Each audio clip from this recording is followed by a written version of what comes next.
Vidcon! I went there, and it was awesome! And one of the awesome things was this panel about Booktube that I attended, and the community that's being built on Booktube right now, and how much it's flourishing.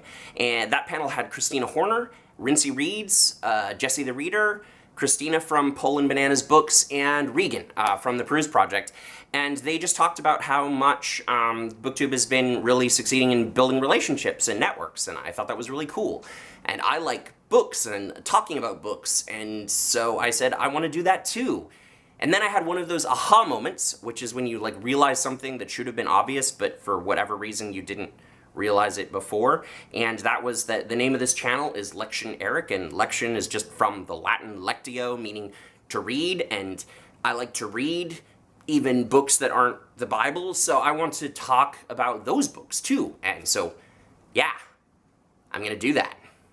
Therefore, starting right now, I am a booktuber, which means that I'm going to be posting reviews of books, or really more like discussions of key ideas in books, which is what I really want to do. And also, you know, maybe some of my TBRs and hauls and tags and things like that, which for all of you who don't know that lingo, don't worry, I'll explain it in the weeks to come as I do more of these kinds of videos.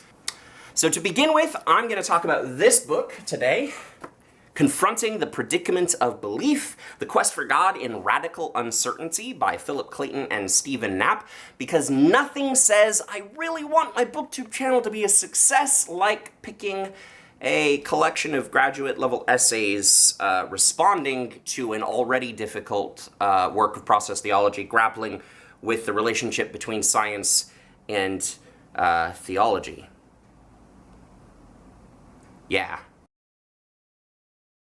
To get the basic review stuff out of the way, it is a good book. If you are interested in theology, which doesn't try to pretend that it's science, but does seriously grapple with the methodology and findings of science, then you should read this book. And if you're not the kind of person who would read this kind of book, you should still watch the video, because I'm going to talk about what I think is the real core idea of this book and why it's relevant to all of us. Alright, so this book, Confronting the Predicament of Belief, is actually a response to another book by Philip Clayton and Stephen Knapp that came before it called The Predicament of Belief.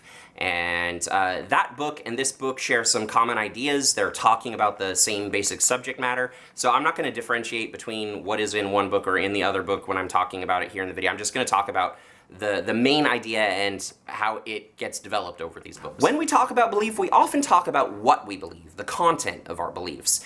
These kinds of conversations, though, don't often get very far, because the content of our beliefs can often seem quite irreconcilable, and if we don't agree on, you know, the evidence for those beliefs, then we won't have much basis for coming to any kind of agreement between people who have differing beliefs. So what Philip Clayton and Stephen Knapp want us to focus more on is not the what we believe, but the how we believe it. Because there are differing ways that one could hold on to any given belief. Clayton and Knapp suggest that there are 6 different stances which believers could take toward their beliefs. That is 6 different basic epistemic attitudes, to use the fancy philosophical language. This is the how we believe things, not the what we believe things. As I run through these 6 stances to give you examples for them, I'm going to use the name Joy as my just stand-in hypothetical person who believes these things. The first 2 kinds of beliefs that Joy might have would be what we might call scientific beliefs. That is, beliefs which are accessible to public evidence that a disinterested observer could evaluate and determine whether they were persuasive. So in the first stance that Joy might take is the kind of belief that Joy might have which the relevant community of experts would agree in the vast majority is true. In other words, they would endorse Joy's belief. Joy believes in gravity. The relevant community of experts, that is, all of the scientists and individuals who have some knowledge of physics and the knowledge of the way gravity works, agree with Joy that gravity is real and having an effect on her life. The second stance of these 2 scientific types of stance are what we might consider controversial scientific claims. That is, a stance which the relevant community of experts at this current time might not endorse, but Joy has what she would call a theory of error. That is, she has a good explanation for why the community of experts currently doesn't endorse it, and a rational belief that, given time and sufficient evidence, the community of experts would be persuaded to her point of view. Most scientific beliefs begin in this second category or stance, that is, a belief which is controversial to the majority of people in the community of experts, but over time, as more and more evidence is accumulated, gains traction and becomes, the first kind of belief, the kind of belief which is endorsed by the relevant community of experts. The third and fourth stances that one might take toward belief are the kinds of belief that we might call non-scientific beliefs. That is, these are beliefs that are not based on evidence which is publicly available that disinterested observers could evaluate for themselves to determine whether or not it was credible. These kinds of beliefs are usually based on personal experiences, private forms of evidence which are not accessible to other people. So for example, in the third stance that Joy could take, she could hold a belief which she does not expect the relevant community of experts to ever fully endorse, but is still permissible or is still rational for her to believe for her case due to the personal experience she's had.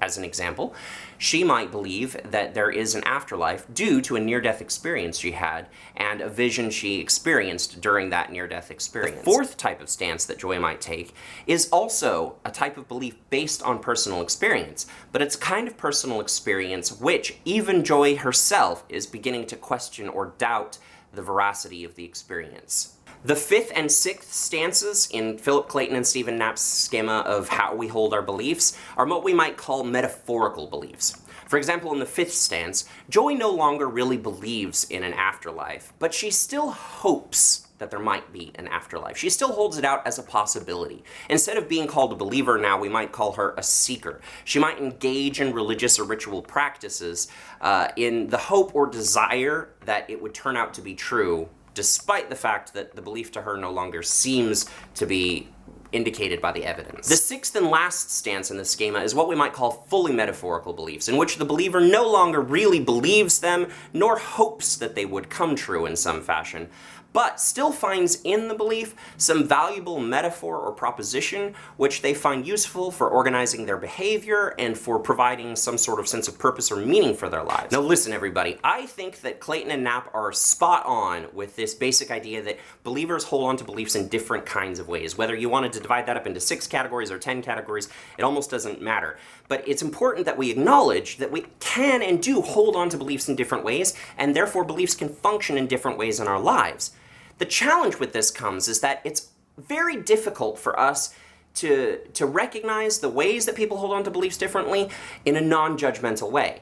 I'd wager that some of you were watching this video right now and you were thinking to yourself as I was describing the different kinds of beliefs that certain kinds of beliefs were superior to other kinds of beliefs. You were judging Joy for believing things in ways that you would regard to be irrational, or believing things in ways that you would judge to be too self-confident, too assured, too certain.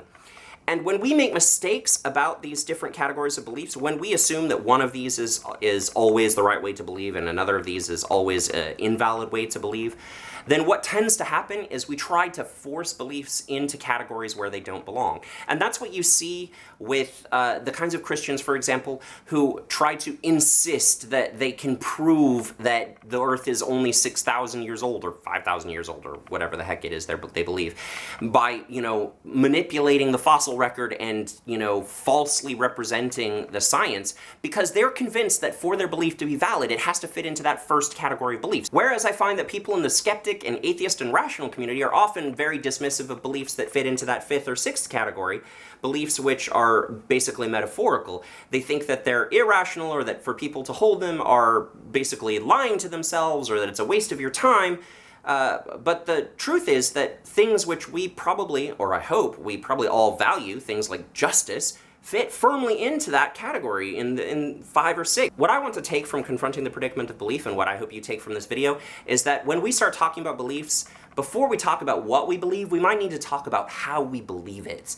And when we're having that conversation, we need to extend each other a lot of grace and a lot of latitude for determining what seems the right manner of holding a belief in a given instance for that person. So if you enjoyed this conversation, you should go read Confronting the Predicament of Belief, The Quest for God and Radical Uncertainty. But you don't have to take my word for it. Hey Stacia, Confronting the Predicament of Belief, why should people read it? They should read the predicament. I can't even say the title of the book. What's process theology? It's how God develops pictures. Eric, you shouldn't read that book. Nobody wants to read that. Read Twilight.